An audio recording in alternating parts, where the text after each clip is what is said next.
ज्योतिष विभाग का शास्त्री प्रथम वर्ष का छात्र हूँ। आज मैं इतिहास विषय के अंतर्गत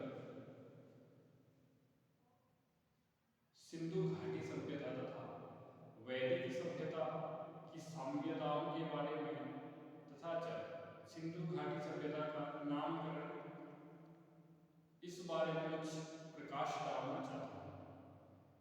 सिंधु घाटी सभ्यता और वैदिक सभ्यता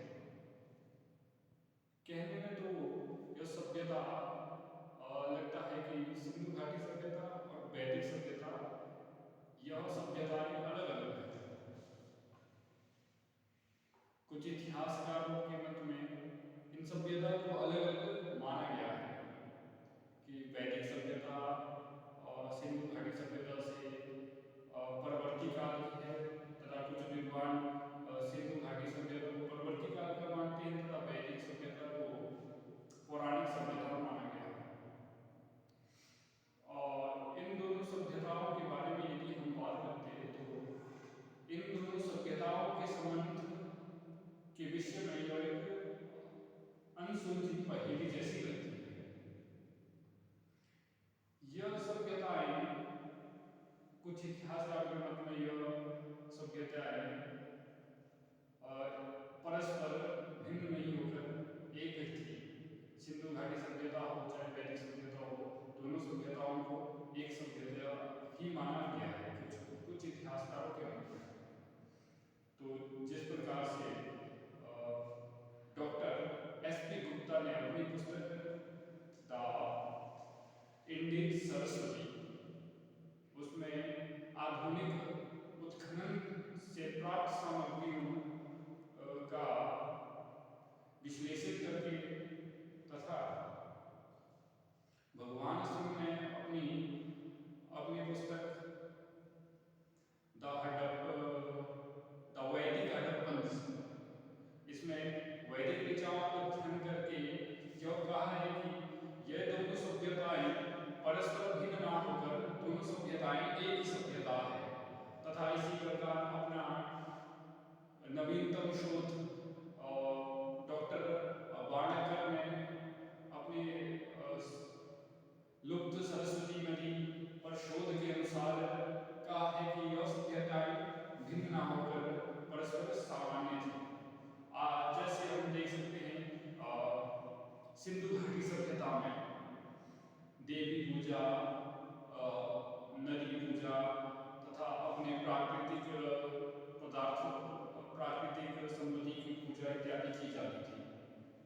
यदि हम उन्हीं पूजा पद्धति को वैदिक पद्धति के अनुसार देखा जाए तो उनमें बहुत अधिक मात्रा में समानताएं पाई जाती हैं तथा यदि हम देखें सिंधु घाटी सभ्यता में पुरोहित ब्राह्मण इत्यादियों का जिक्र है तथा वैदिक सभ्यता में पुरोहित ब्राह्मण आदि भी हैं। जैसे सिंधु घाटी सभ्यता देवी पूजा इत्यादि की जाती थी जो कि वैदिक सभ्यता से संबंधित है।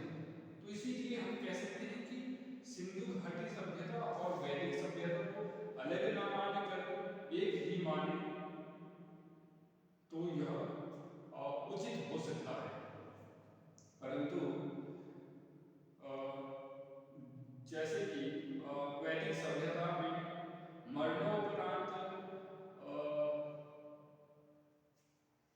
मनुष्य के देह को जलाया जाता था, परंतु यदि हम सिंधु घाटी सभ्यता में देखें, मोहनजोदड़ो से प्राप्त साक्ष्य के आधार पर देखें तो वहां पे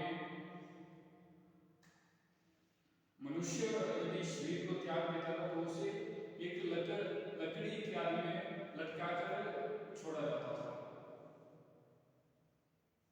तथा वैदिक सभ्यता में तथा सिंधु घाटी सभ्यता में मरणोपरांत जब मनुष्य शरीर त्यागता है तो उसके शरीर की विधि में कुछ भिन्नता पाई जा सकती है।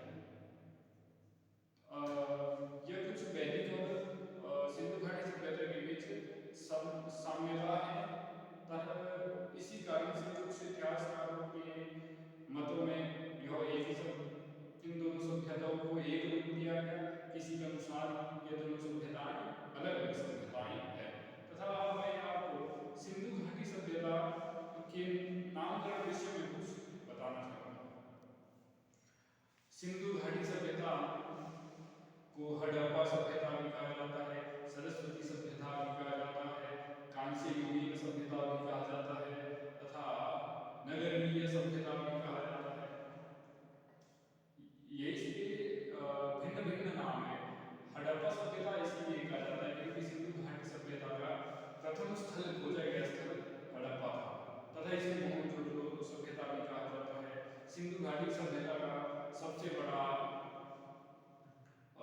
नगर मोहनजोदड़ो को माना गया है, जो कि जनसंख्या की दृष्टि से सबसे बड़ा नगर था, इसलिए इसे मोहनजोदड़ो सभ्यता इत्यादि भी कहा जाता है। मोहनजोदड़ो का शाब्दिक अर्थ मृतकों का टीला भी कहा गया है, जहाँ पे दुर्गों टीलों इत्यादि के साक्ष्य प्राप्त होते हैं।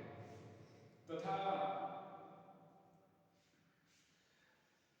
सिंधु घाटी सभ्यता को सरस्वती सभ्यता भी कहा जाता है क्योंकि इसके पाए गए स्थल सरस्वती नदी के आसपास पाए गए स्थल है, जिस कारण से सरस्वती सभ्यता भी कहा जाता है। तथा दयाराम साहनी द्वारा सन 1921 में सर्वप्रथम हड़प्पा की सिंधु घाटी सभ्यता की खोज की गई थी तथा जिसमें हड़प्पा स्थल को खोजा गया था 1921 में।